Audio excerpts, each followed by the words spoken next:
¿Cómo se dice en guaraní? Yo digo, mi ropa se ahogó, tu ropa le ahogó, ¿y su ropa? Y ya, cada coro me responde, ¿verdad? Y yo digo ahora, voy a cambiar de palabra. Yo digo, sí, mi cabeza se acá, tu cabeza anda acá, ¿y su cabeza? Iñacá. ¿Es Iyacá o Iñacá? Iñacá, me corrigieron, es Iñacá. Me corrigieron, yo dije Iyacá y usted me dijo Iñacá. Vamos al siguiente, ¿cómo digo yo? Mi ojo cereza, tu ojo endereza, ¿y su ojo? Pesar, muy bien. Y voy al último caso.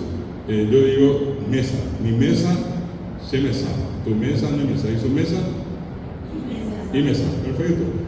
Acaban de traducir lo más complicado que tiene guaraní. Yo le dije en castellano, solamente usé en los 4 casos su. Dije su ropa. Y ustedes me dijeron iyao. La palabra allí es ao y delante, como su, pusieron una ij, iyao. En el siguiente caso yo dije su cabeza, otra vez su, porque solamente su existe en castellano, y al pasar a guaraní me dijeron iñacá. Y yo le pregunté, ¿Iyacá o Iñacá? Me aseguraron Iñacá. ¿Se dan cuenta cómo saben? Acá nomás. ¿Y por qué le pusieron una IN? Si en el anterior fue una IY. Y le pusieron acá una IN porque acá es nasal. Pero yo no tengo que explicarle eso a ustedes, porque ustedes no, suena bien Iñacá.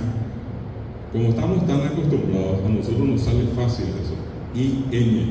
Y yo le tengo que explicar eso a un extranjero, le digo, a O es sustantivo, empieza en vocal, tiene acento final y es oral. Y él entonces, en todos los casos tiene que hacer un cálculo. Si empieza en vocal, tiene acento final, es oral y se vuelve loco haciendo el cálculo, ¿verdad? Y en el otro es iñacá, y acá es nasal, tiene la tilde nasal. Dos, IN y J, ¿verdad? En el siguiente caso yo le dije, su ojo, me dijeron gesá, le pusieron la G, la H de guaraní, la misma del inglés. Son las de la H, y eso es su en guaraní. En palabras que son triformes se le dice, desá, toar, oa, tetimar, etimar.